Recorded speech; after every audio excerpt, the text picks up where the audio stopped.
¿Qué tal, mis amigos de la ciudad de Nueva York? Qué placer, qué gran satisfacción volver a estar nuevamente con todos ustedes aquí en Punto de Vista, que llega a ustedes gracias a MNN y la dirección de Zenaida Méndez. En la producción, Dulce Mateo, como siempre, un servidor, Carlos Cabrera. Me alegra grandemente poder estar aquí en esta plataforma donde todos podemos expresarnos libremente y expresar y comunicar los puntos de vista. Esta semana estamos un poco agripados, sin embargo, el deber nos llama y aquí estamos para cumplir con ustedes, para hablar de todo lo que pasa en esta gran urbe, la ciudad de Nueva York, la capital del mundo, y lo que ocurre con nuestra gente llegada de todos los rincones del mundo. Y queremos llamar la atención de que en este día, que es el 21 de marzo, estamos celebrando el Día Mundial del Síndrome de Down. Una manera de concientizarnos más acerca de esta condición y sobre todo de ver cómo todos juntos podemos ayudar a estos seres maravillosos a poder ser más independientes, a poder ser parte de la vida nuestra en cada una de las familias y de los medios ambientes donde le toque desenvolverse. Día Mundial del Síndrome de Down. De igual manera se celebra hoy el Día Internacional contra el Racismo y la Xenofobia, un mal que afecta a tantos rincones del mundo, un mal que aunque aquí en los Estados Unidos de América hemos luchado muchísimo en contra de esto, hemos tratado al máximo de ver cómo hacemos todo lo posible como país, como comunidad, como pueblo. Sin embargo, es innegable que el racismo, que la xenofobia vive en medio nuestro y que constantemente podemos ver las manifestaciones de este gran mal que ha sido a través de los años una de las cosas más injustas. Es el racismo, es discriminar a otros por su raza, por su color, por su origen étnico. Así que hoy también celebramos el Día Internacional contra la xenofobia y el racismo. De igual manera queremos informarle a ustedes que mañana viernes el Consejo Municipal va nuevamente a tener una audiencia para someter a la consideración de todos los concejales de esta gran urbe neoyorquina de los 5 condados, un total de 51 distritos que tenemos, un tema muy importante y que tiene más de 1000 días estancado en el Consejo Municipal, todo debido a que un grupo de legisladores o de concejales encabezados por la vocera del Consejo Municipal, Christy Quinn, que está buscando que está siendo candidata para buscar el puesto de la alcaldía de la ciudad de Nueva York, ya que este es el último año de Michael Bloomberg. Sin embargo, ella se opone a la propuesta de ley de días de enfermedad y en el día de mañana, alrededor de las 10:30 de la mañana, el Consejo Municipal va a someter esto nuevamente. Recordamos que fuimos testigos a través de los medios de comunicación como a principios de esta semana varios líderes latinos de la ciudad de Nueva York se unieron al presidente del sindicato 32BJ, el potente y glorioso sindicato de aquí de la ciudad de Nueva York, que representa a los trabajadores de edificios, los trabajadores del sector de la propiedad.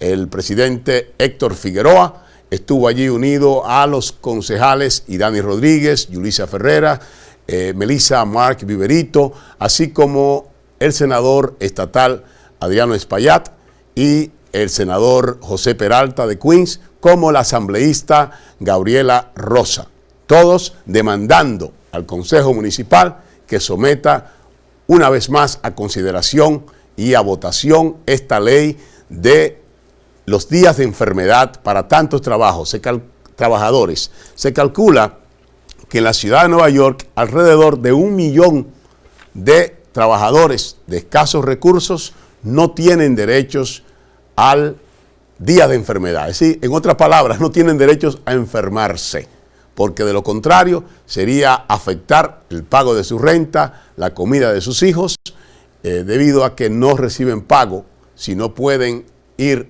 aún estando enfermos, y en muchos casos hemos visto que hasta pierden su trabajo por no asistir a laborar. Así que esperamos que pase esta ley. Me llamó mucho la atención cuando vi al presidente de Terry Tubillé, Héctor Figueroa, demandando este tema junto a los políticos, y me llama la atención porque yo sé que para la 32BJ esto no es un problema, porque prácticamente todos los 130,000 trabajadores que representa la 32BJ tienen día de enfermedad.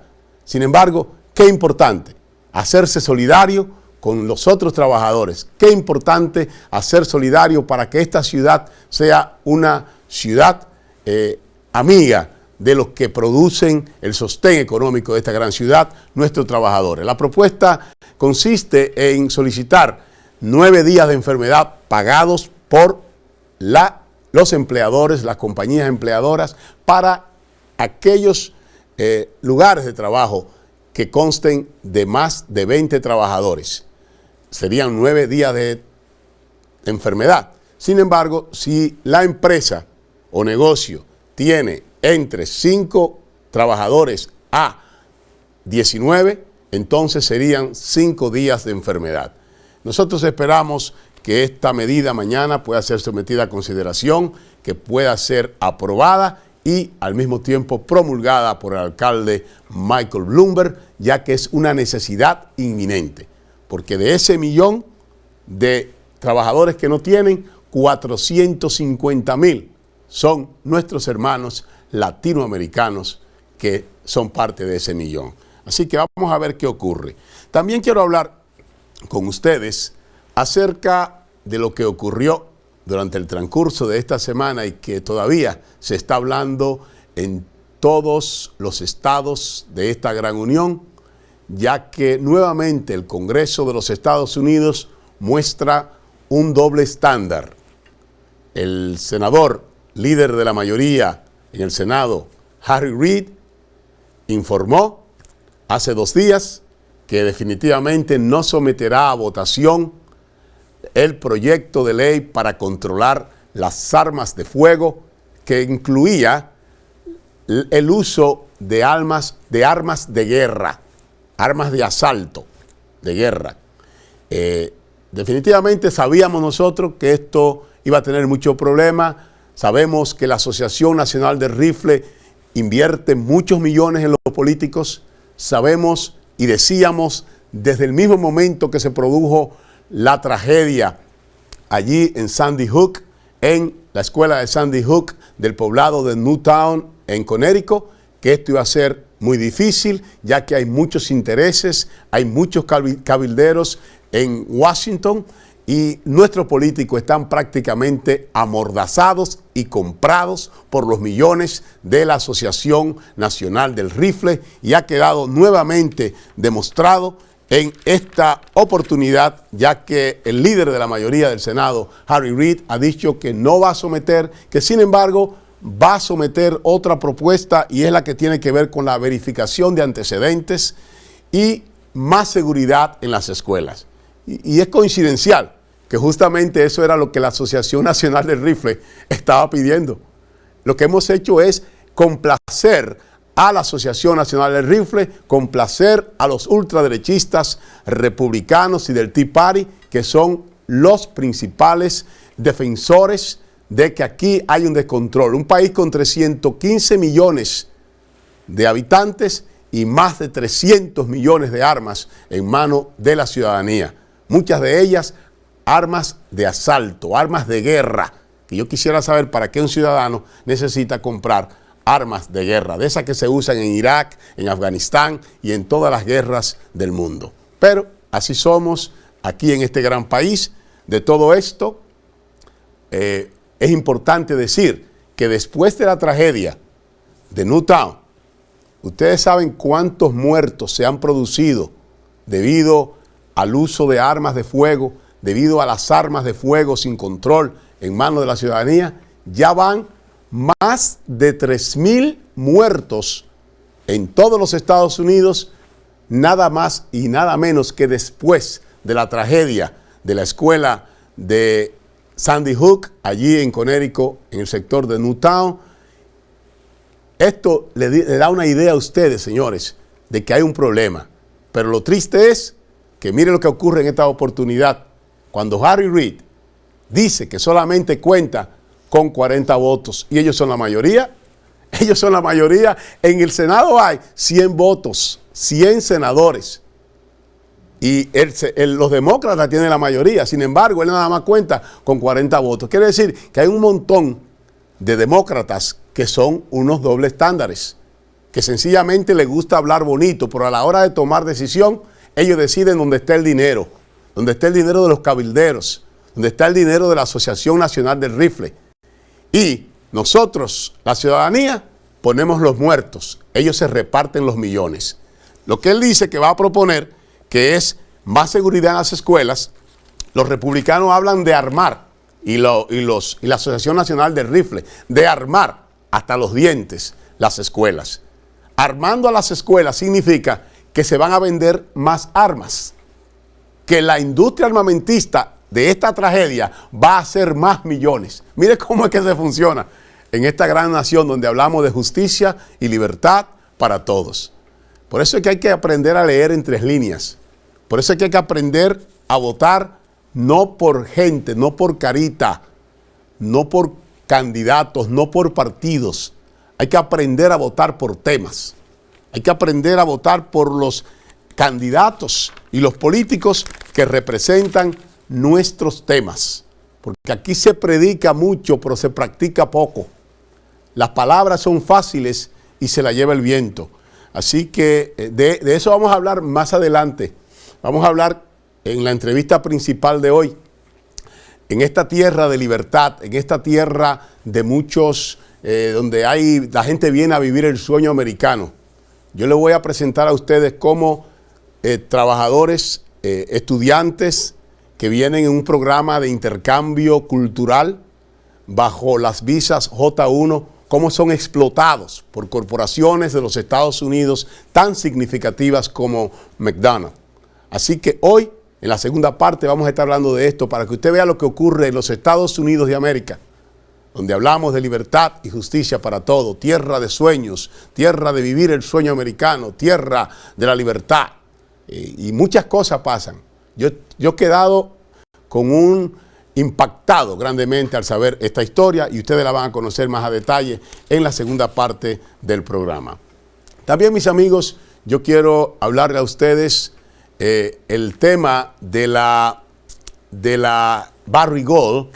La Barrick Gold es la organización, la corporación que se dedica a la minería y explotación de oro la extracción de oro a nivel mundial, que tiene plantas de minería, de extracción de oro en muchísimos países del mundo, en Tanzania, en Australia, en República Dominicana, en Estados Unidos, en Canadá, en Argentina, en Nueva Guinea, en Filipinas, en diferentes otros países, en Pakistán.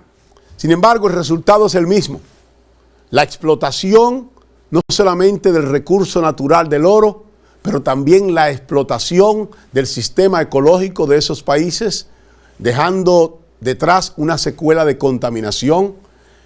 Y en el caso específico de la República Dominicana, se hizo un acuerdo en el año 2003 que fue del presidente Hipólito Mejía con una compañía llamada Placer Dome, donde el presidente Hipólito Mejía hizo un acuerdo para explotar la mina de Pueblo Viejo en la República Dominicana. Sin embargo, esto duró muchos años, no se ejecutó. Durante el gobierno de Leonel Fernández se revisó el contrato y resultó en un contrato leonino, que ya hemos hablado aquí, donde los congresistas, tanto del PLD como del PRD y del Partido Reformista, en su mayoría, votaron a favor de este contrato sin ni siquiera leerlo, porque sus jerarcas partidarios le mandaron una línea de apoyarlo, y ahora hemos terminado en un contrato donde la República Dominicana, de cada $100 que se extrae de la producción de oro en Pueblo Viejo solamente tendrá derecho a $3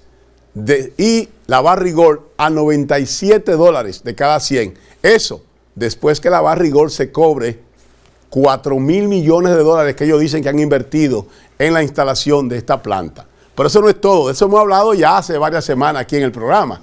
Lo nuevo es lo que ocurrió esta semana, señores. La Barrick Gold estaba sacando en un helicóptero desde Pueblo Viejo, Cotuí, hasta prácticamente el mismo avión donde se iba ese oro en el Aeropuerto Internacional de las Américas. Y la documentación que estaban haciendo era fraudulenta. No estaban declarando exactamente lo que se estaban llevando, pero tampoco las autoridades dominicanas tenían ningún control ni ninguna inspección de ese oro que se iba. En total era 11.3 millones de onzas que se iban, 11.3 millones de dólares en oro que se iban, al ser demostrado y chequeado. Los inspectores de aduanas recibieron una orden que había que inspeccionar el cargamento de la Barrick Gold. Y qué sorpresa, que estaban declarando otra cosa, decían que era doré, sin embargo era plata y oro ya procesado que estaba saliendo, y fueron multados con una multa, lo que dice la ley dominicana, que deben ser multados con el doble del precio del cargamento, en este caso $23 millones. Sin embargo, se llevaron el oro.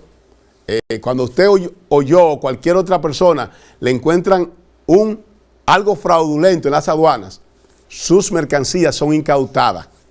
Todo el que lleva más de $10.000, sea de aquí, de Estados Unidos, o entrando a Estados Unidos y no lo declara, y luego le descubren que esa declaración era fraudulenta porque no dijo lo que era, entonces la mercancía, entonces el dinero en ese caso queda incautado. No ocurrió esto porque parece ser que la Barrick Gold tiene más poder hasta que el pueblo dominicano.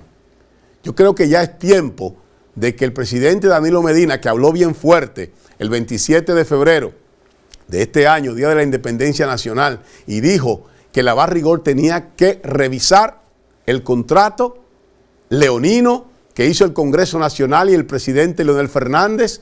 De lo contrario, tendría que establecer un impuesto al oro que sale de República Dominicana. Y yo creo que finalmente esa va a ser la solución, porque un contrato es un contrato. La Barrick Gold le ha dicho tajantemente que si él insiste con eso, tendrán que irse a Francia, donde está el arbitrador de ese contrato, porque él no puede violar lo que ya el Congreso Nacional votó y el presidente de la República, Leonel Fernández, en el año 2007 firmó, que eran $97 para ellos y $3 para la República Dominicana.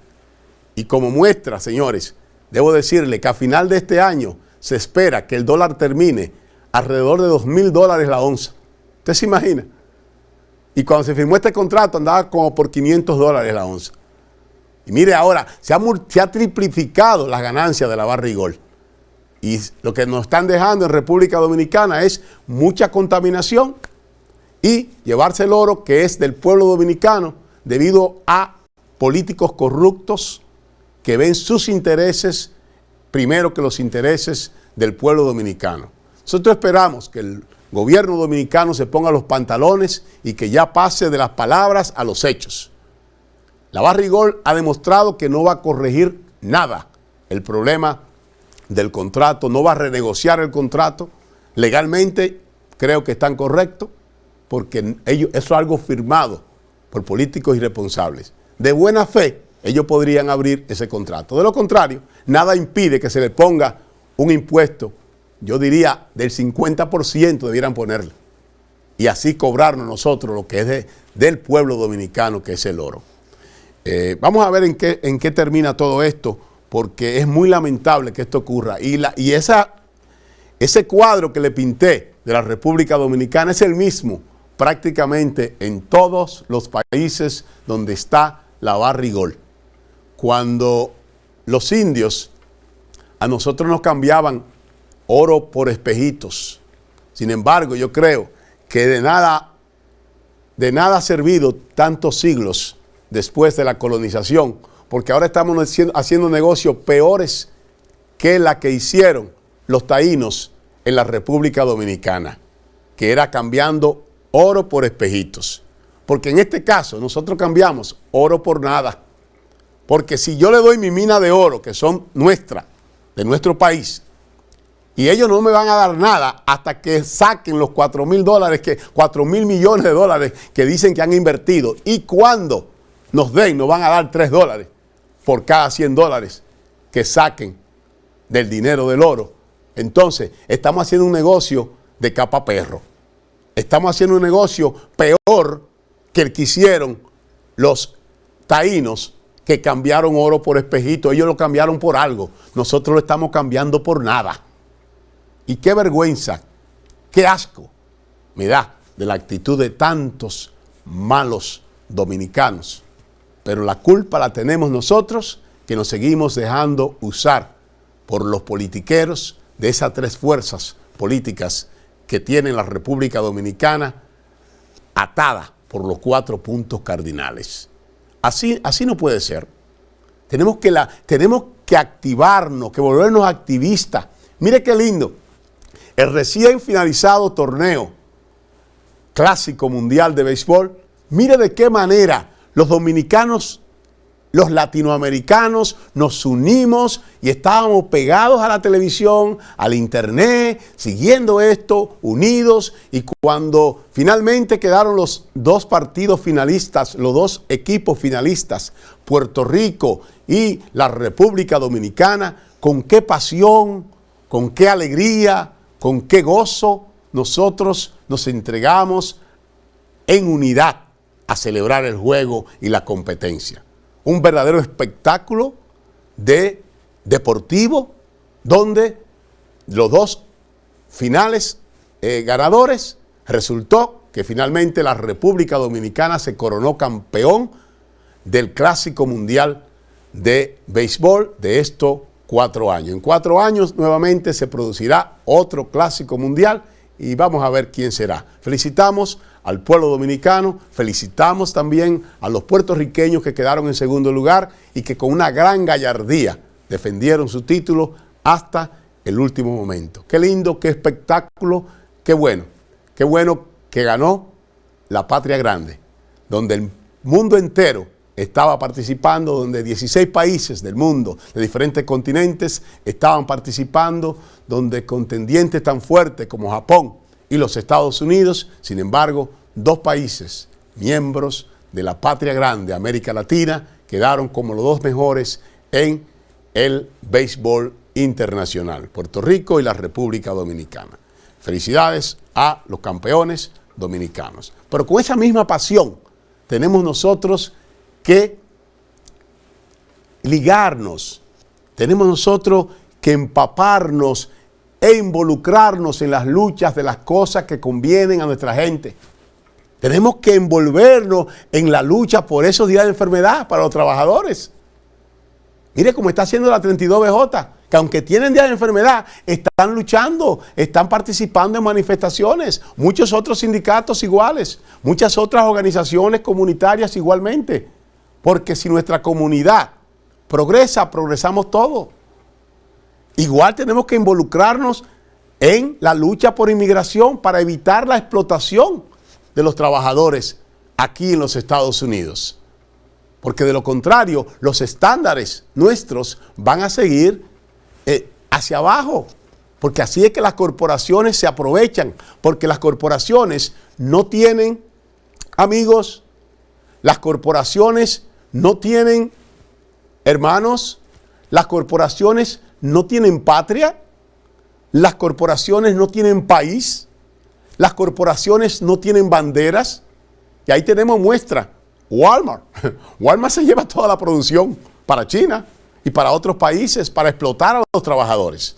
Aquí vemos y hemos dicho muchísimas veces por qué hay que unirse en inmigración, porque se siguen explotando los trabajadores indocumentados para explotarlos con una paga por abajo del salario mínimo y en condiciones lamentables. Pero no solamente eso, ellos han aprendido que también reciben multas. Reciben multas cuando lo descubren que tienen trabajadores indocumentados, pagan hasta $10,000 de multa por cada caso. Y van aprendiendo nuevas técnicas. Justo de eso vamos a hablar hoy. Vamos a hablar acerca del programa de visas J1, que es un programa de visa para estudiantes extranjeros que vienen supuestamente en unos intercambios de culturales, unos intercambios de experiencias culturales. Estas visas J1 datan de los tiempos de la Guerra Fría. En la Guerra Fría, Estados Unidos buscaba promocionar las maravillas, el paraíso que significaba los Estados Unidos, para presentarlo y promocionárselo a esos estudiantes del mundo en esos intercambios culturales, donde venían, los estudiantes trabajaban como internos y al mismo tiempo iban a ver cómo funcionaba este país, iban a intercambiar cultura. Sin embargo, estas corporaciones de Wall Street no descansan y viven buscando todas las alternativas. Y yo estoy seguro que los CEO y los presidentes de corporaciones dirán, pero es mejor traer estudiantes y explotarlos y así no nos metemos en problemas con los indocumentados. Y traemos estos estudiantes y buscan otra forma, no solamente de explotarlos en lo que tiene que ver con trabajo, sino además de explotarlo en lo que tiene que ver con otro tipo de explotaciones que vamos a conocer más adelante. Hay una llamada en Punto de Vista. Adelante, bienvenido a nuestro programa. Sí, adelante. Hello. Sí, buenas. Luis. Sí, Luis. Ok, yo soy dominicano. Yo estoy aquí en Nueva York y yo estoy viendo el comentario. Sí. Entonces, yo he visto que después que Leonel llegó al país, el país se ha deteriorado.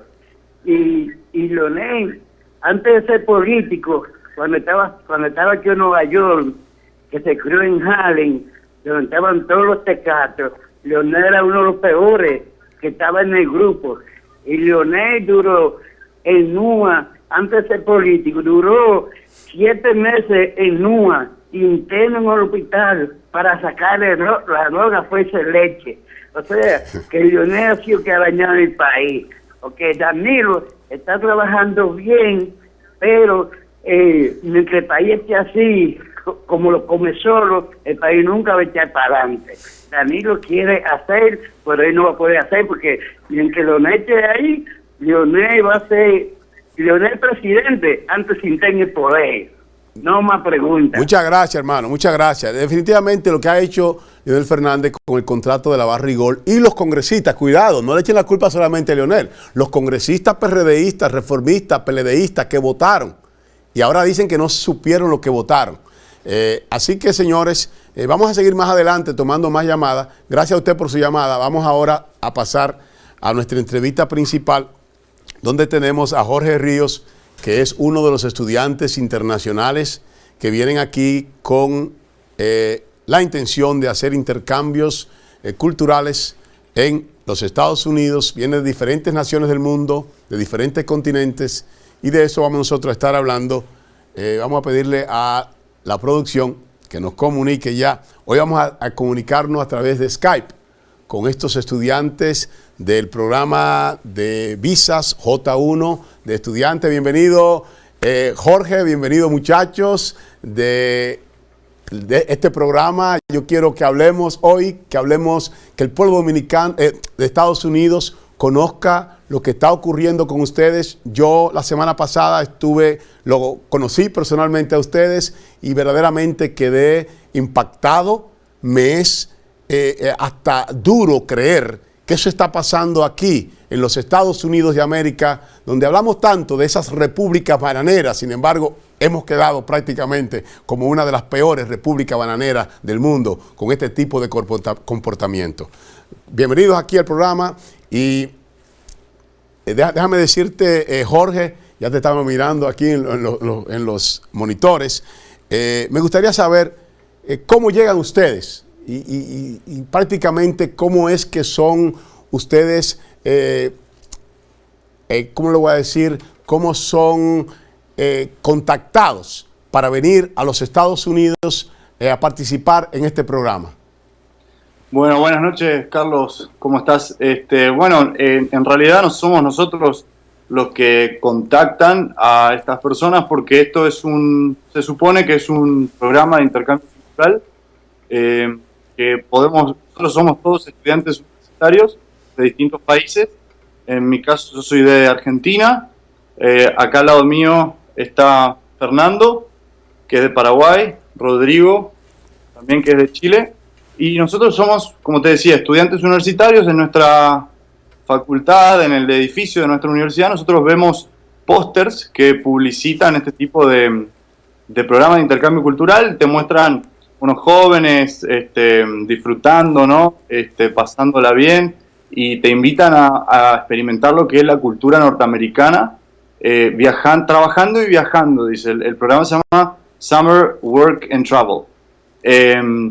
Y uno lo que hace es, contactarse con ese teléfono, con ese mail que encuentra ahí, y entonces uno empieza como a ir por una cadena, ¿no?, de representantes en la ciudad. Yo soy de Misiones, vivo en Posadas, en la capital de Misiones, esa es mi provincia.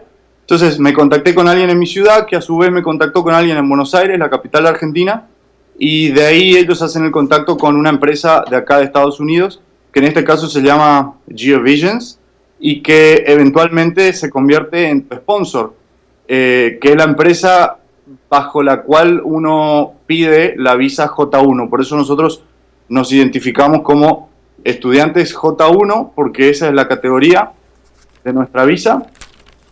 Y bueno, nosotros lo que hacemos es pagar más o menos $3,000, $3,500 para poder participar en este programa. Eso incluye los pasajes aéreos y todos los papeles oficiales que uno tiene que hacer en la embajada de los Estados Unidos en nuestros países.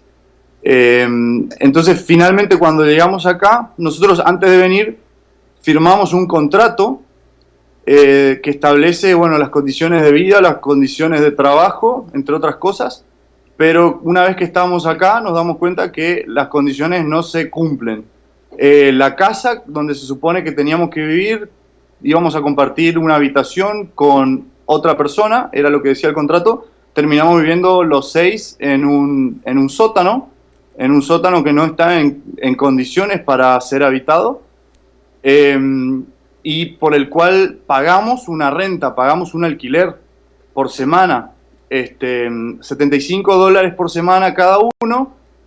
Son $300 por mes cada uno, y si multiplicas eso por 6, eso da $1,800 al mes. Es decir, que le estamos pagando a nuestro propio empleador, porque ese sótano es la casa de nuestro propio empleador para quien nosotros trabajamos en un McDonald's. Él tenía la franquicia del McDonald's, entonces le estamos pagando a él, a nuestro propio empleador, $1,800 por mes por un sótano. Arriba vivía una de las managers de uno de los McDonald's, porque este señor tiene varias propiedades en la zona de Harrisburg, de Pensilvania, y varias franquicias tiene la franquicia del McDonald's y varios restaurantes en esa zona. Entonces, las personas que viven en esas casas, nosotros vivíamos en los sótanos, arriba vivía una persona que era una manager, siempre es alguien que trabaja también a su vez para él, y se encargaba de controlarnos, de que cumplamos las reglas de limpieza, de orden y demás. Y bueno, también así como no se cumplieron las condiciones de vida, tampoco se cumplieron la cantidad de horas que teníamos que trabajar. Según el contrato, iban a ser 40 horas por semana, y en mi caso, por ejemplo, terminaron siendo un promedio de 25 horas por semana, que a 7,25 por hora, que es el mínimo, si haces los cálculos, me quedaba muy poco dinero después de la deducción que nos hacía del alquiler, porque nos deducía inmediatamente, automáticamente de nuestro cheque, lo que era el alquiler, me quedaba muy poco dinero que era básicamente para comprar comida y lo más básico que tiene que ver con la higiene personal. Tampoco el transporte, según según nuestro contrato, el transporte desde la casa hasta el McDonald's, hasta el restaurante, nos lo iban a proveer ellos gratis. Eso es lo que decía el contrato. Sin embargo, tuvimos que caminar, no había, nadie nos llevaba ni nos traía. Cuando exigimos que eso se cumpla, nos dijeron que nos tenían que cobrar aparte por eso. Y no es el lugar de donde vivíamos, no quedaba demasiado lejos del McDonald's, pero sí era muy peligroso porque en la zona esa es todo, no hay veredas, es todo autopista. Entonces tenemos que caminar al lado de los autos que pasan a gran velocidad y bueno, hubo mucha nieve, hay mucha nieve en esa zona también. Entonces después de que nevaba, quedaba una superficie de hielo arriba del pavimento que lo hacía extremadamente difícil porque se volvía resbaloso.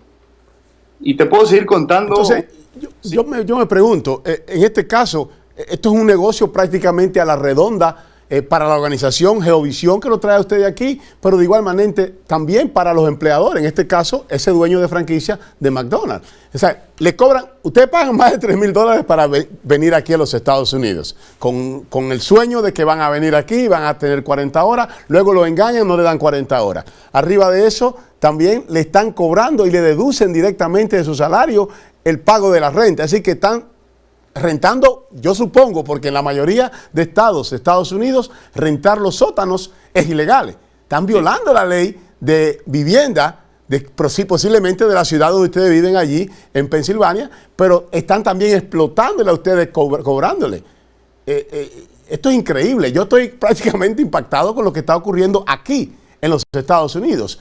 Y dime algo, de antemano quiero agradecerle tanto a Jorge como a Rodrigo, que me dice, ¿verdad?, por participar con nosotros y que nosotros conozcamos esta cosa aquí, esto que está ocurriendo en los Estados Unidos. ¿Cuál es la condición de esos sótanos donde ustedes viven? ¿En qué condiciones viven? Porque prácticamente aquí las leyes de vivienda dicen que hay una cantidad de pies cuadrados y tú me estás hablando de 6 y 8 personas, es prácticamente un espacio pequeño. ¿Cuáles son las condiciones de vida de ustedes ahí?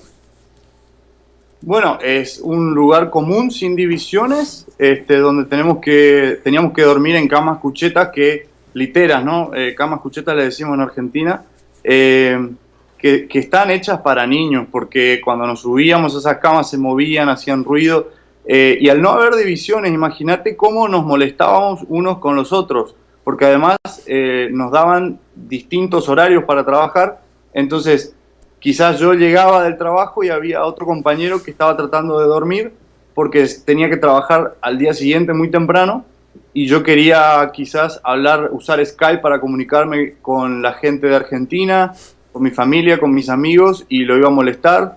Entonces la convivencia se vuelve una cuestión muy difícil también cuando hay tantas personas en un lugar común sin divisiones y sin privacidad. Además, la señora que vivía arriba en la casa bajaba cuando ella quería, digamos, de hecho controlaba que esté todo bien, ¿no? O sea, no teníamos ningún tipo de privacidad. De hecho, no teníamos una llave, ninguno de nosotros, ni en donde vivíamos nosotros, ni los demás chicos de las otras casas, porque eran 2 casas más, tampoco tenían una llave, es decir, la puerta siempre estaba sin bloquear, estaba... cualquiera podía entrar y de hecho hubo varias ocasiones en que gente que no conocíamos entró al sótano porque podía, y quedó esas situaciones quedaron así como en duda de que nunca supimos quién eran esas personas. A veces venían, nosotros teníamos que estar, como dicen en inglés, on call para los managers del restaurante, es decir, teníamos que estar de guardia esperando que nos den horas porque no nos estaban dando las horas suficientes, entonces nosotros teníamos que estar esperando que suene el teléfono para que nos digan vení a trabajar y en muchos casos eso fue cuando nosotros estábamos durmiendo a las 5 o 6 de la mañana cuando necesitaban llamaban o de hecho venían a buscarnos y como estaba abierta la puerta, entraban y nos decían, bueno, a trabajar, necesitamos que vayan. Sí, es como decís vos. Explotación burgal, señores, en el país donde se habla del sueño americano. ¿Cuál es la reacción de los trabajadores americanos, latinoamericanos, residentes legales que trabajan también en McDonald's cuando saben y se enteran de lo que está ocurriendo con ustedes, que son prácticamente trabajadores en el mismo lugar de esos centros de McDonald's? Carlos, si te parece, le dejo a alguno de mis compañeros. Seguro, seguro, sí. Acá Rodrigo. Sí, Rodrigo, Fernando, cualquiera de los dos, bienvenido. ¿Cuál es la reacción de los trabajadores de McDonald's que cohabitan con ustedes en las plantas? Aunque yo supongo que a ellos no le estarán explotando en sótanos también, porque prácticamente están sacando esas ventajas de ustedes. Bueno, de hecho, nuestros compañeros nos comentaban que, de hecho, todo el mundo sabía dónde nosotros vivíamos, y nos comentaban que esta situación se viene repitiendo desde años anteriores ya, más de 5 años. Saben exactamente las condiciones que vivimos. De hecho, muchas veces ellos han estado en las casas con estudiantes anteriores, y bueno, no es sorpresa para ellos, ya están acostumbrados digamos, al trato que se les da a los estudiantes cuando vienen acá. Siempre se repite lo mismo. ¿Qué dicen su familia de ustedes acerca de este ambiente que están encontrando? Que bueno, yo estoy seguro no fue a eso que lo mandaron sus padres. Bueno, yo cuando vine y bueno, logramos descubrir todas las cosas que nos habían prometido, no se estaban cumpliendo. Yo la verdad es que le mentí a mi familia. Yo le dije que estaba todo bien, que este lugar es espectacular, estoy viendo el lugar bien, estoy cómodo, feliz, todo. Pero la verdad, no preocuparlos, porque bueno, yo personalmente me sentí muy mal, y decirle esto a mi familia, mira cómo estoy viviendo acá, la verdad es que sabiendo que ellos no pueden hacer nada desde mi país, yo soy de Chile, están muy lejos para venir. La preocupación que le iba a dar a mi mamá, a mi hermano, a mi papá, terrible. Entonces yo simplemente decidí mentirle, decirle todo está bien, no se preocupen. Pero después que denunciamos toda esta situación, yo hablé con ellos, le conté la verdad y no podían creerlo, la verdad, están muy sorprendidos. Me preguntan cómo no les dije esto anteriormente, y bueno, le expliqué las mismas razones, para no preocuparlos, la verdad. Ustedes han estado en los medios de comunicación, han estado en periódicos, en las redes sociales.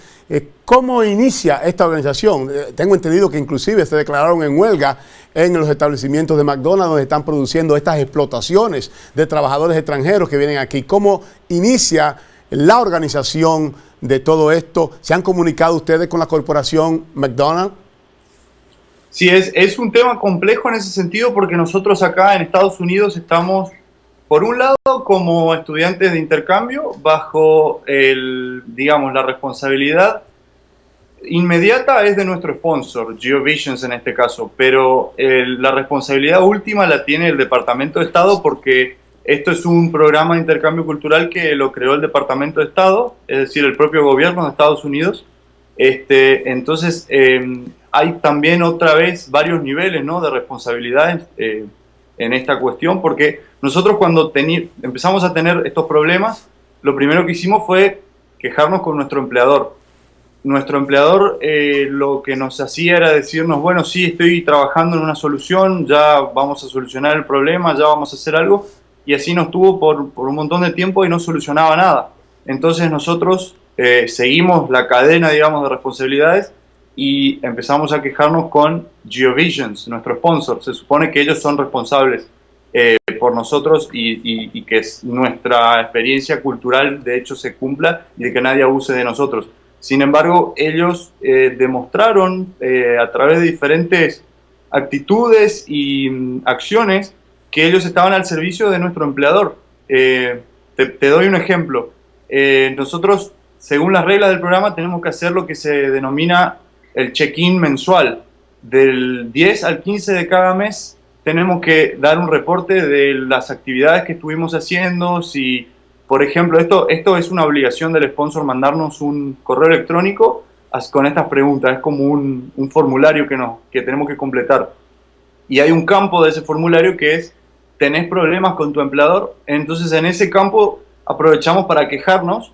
Dijimos todo lo que nos estaba pasando con respecto a la casa, al transporte, a las horas de trabajo, que consideramos que nos estaban cobrando demasiado por un lugar que no era el que esperábamos según el contrato, y cada detalle de esa descripción de los problemas que teníamos nosotros, así, al día siguiente de que yo envié eso, la señora que vivía con nosotros, la manager, me pregunta por qué me quejé de esto. Ella tenía detalles de lo que yo me había quejado, es decir, GeoVisions, nuestro sponsor, le envió una copia a nuestro empleador para que él sepa quién se quejó y de qué se quejó. Entonces él inmediatamente se comunicó con esta manager para que me increpe y me diga por qué te quejaste, por qué decís todas esas cosas que dijiste en el correo electrónico.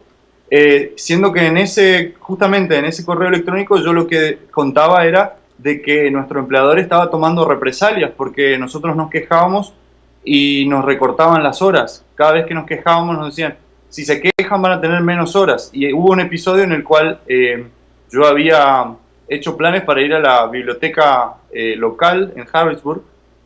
Yo tenía que empezar a trabajar a las 3 de la tarde hasta las 11 de la noche ese día, y a las 7 de la mañana llegaron a la casa y me quisieron llevar a trabajar, y yo me negué porque tenía planes. Yo les dije, nosotros estamos acá por un intercambio cultural y yo hoy tenía planes de ir a la biblioteca popular, además trabajo a la tarde.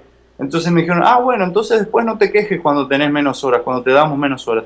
Y a la semana siguiente, según el horario que armaron, yo tenía muchas menos horas. Es decir, estaban tomando represalias en ese sentido. Entonces, ¿cómo confiar en el sponsor si el sponsor está exponiéndonos con nuestro empleador cuando sabe que toma represalias? Entonces nosotros lo que hicimos fue empezar a quejarnos con el Departamento de Estado y con otras entidades, como ser nuestras embajadas. En mi caso yo tuve una experiencia muy mala con la Embajada de Argentina porque no quisieron involucrarse. Yo de hecho tuve la oportunidad de que me lleven hasta Washington, D.C., que es donde estamos ahora en este momento, de hecho,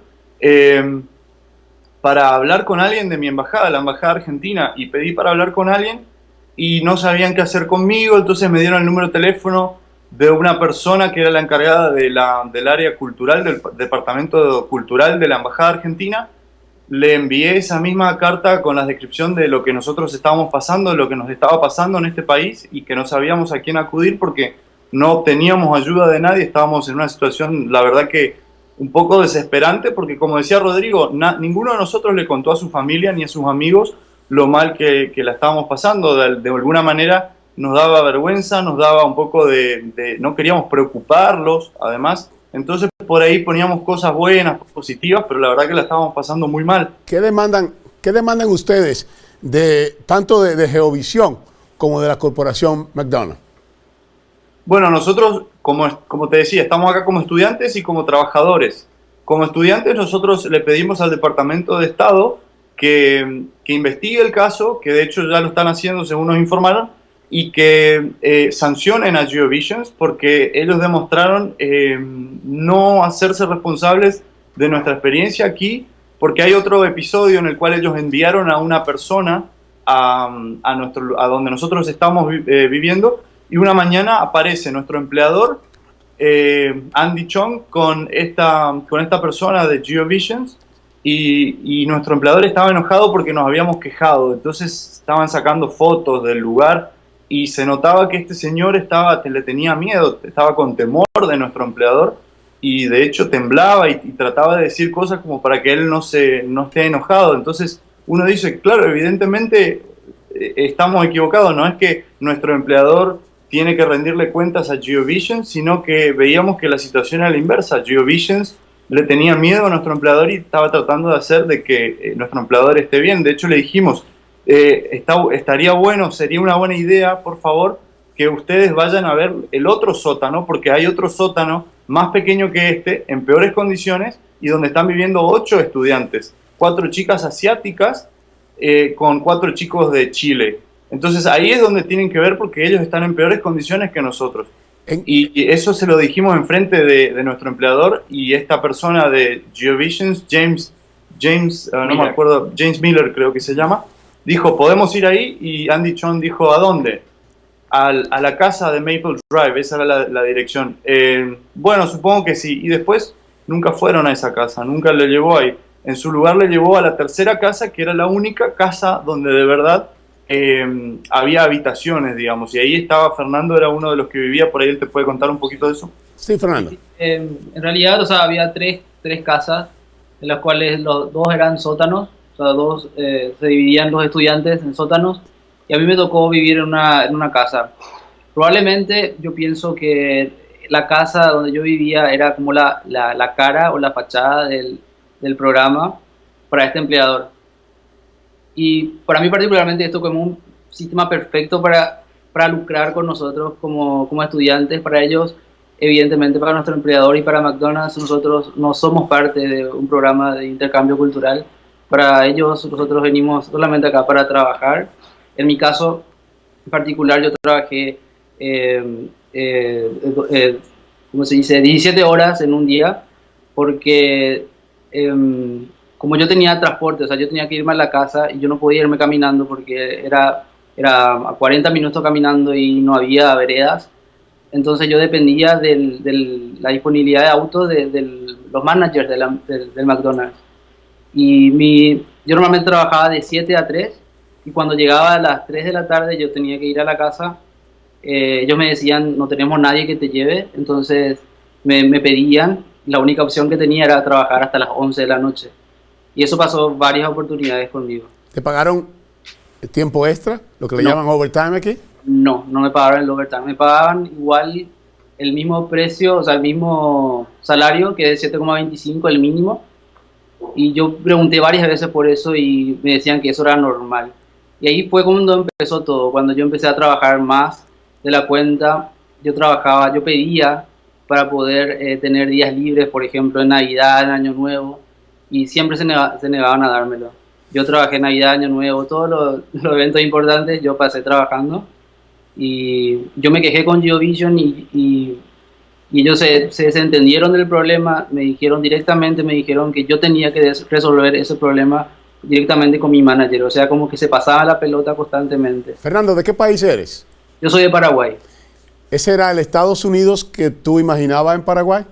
La verdad que no. Yo estuve averiguando hace mucho tiempo, ya quería venir, pero quería venir con un programa, con una beca, para sacarle un poco más el jugo a esta comunidad. Y encontré el programa de J1 y empecé a averiguar sobre el programa. Me parecía una muy buena oportunidad de trabajar y a la vez conocer la cultura, no solamente venir como turista.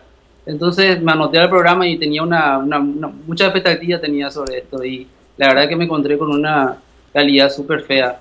Yo quiero preguntarle a ustedes, ya que estamos enfrentando problemas con los teleaudientes que nos llaman, parece que en la comunicación que tenemos con Skype está cerrándonos el teléfono para el público. De todos modos, yo me voy a convertir en voz del público. Hemos visto que el Departamento de Estado controla las visas, y déjenme decirle a ustedes y a los Estados Unidos y a los televidentes de Nueva York que se entiende que más de 150,000 estudiantes participan de estos programas cada año y no tienen control, mientras otras visas tienen control y tienen un porcentaje. Es bueno que la gente sepa de esto, pero no solamente el Departamento de Estado que controla la visa, porque ya estamos hablando de violaciones laborales, estamos hablando de violaciones de vivienda, estamos hablando de condiciones infrahumanas para una persona vivir en esta situación. ¿Se han quejado, se ha estado investigando a nivel municipal o a nivel laboral lo que está ocurriendo con ustedes, que es una definitivamente muy mala reputación que se está reflejando a nivel internacional de nuestro país? Sí, en realidad esto fue directamente, como nosotros tuvimos mucha cobertura mediática cuando hicimos el primer día de huelga, nosotros hicimos una demostración en uno de los McDonald's, ahí en Camp Hill, que está al lado de Harrisburg. Tuvimos mucha cobertura mediática. Y a raíz de eso, realmente la cuestión fue directamente una cuestión federal, es decir, que tuvimos inmediatamente después de ese impacto mediático, el Departamento de Estado se comunicó con nosotros para tener una entrevista, y lo mismo ocurrió con el Departamento de Labor, el Departamento de Trabajo, pero a nivel federal esto fue. ¿Qué han sacado de todo esto? ¿Valió la pena? ¿Qué victorias han experimentado ustedes? ¿O en qué sentido? Sí, a raíz de todo también, otra vez, de este impacto mediático, porque nosotros llegamos hasta el Wall Street Journal, CNN, ABC News, Al Jazeera, una serie de medios muy importantes que vieron esta cuestión. Entonces, McDonald's sintió la presión de todo esto y nosotros hicimos otras protestas en otros, porque nos pusimos en contacto con la NGA. Nosotros no podríamos haber hecho nada de esto si no fuese porque la National Guest Worker Alliance nos haya ayudado. Ellos fueron quienes nos ayudaron a organizarnos, a hacer la protesta, la huelga. Nosotros, a partir de ese día 6 de marzo, entramos en work stoppage, es decir, cesamos de trabajar como parte de la protesta. Y nosotros somos muy afortunados porque tuvimos la suerte de tener esta cobertura mediática, que fue lo que nos permitió que el Departamento de Estado inmediatamente se comunique con nosotros y nos diga: no se preocupen, les garantizamos que no los vamos a deportar.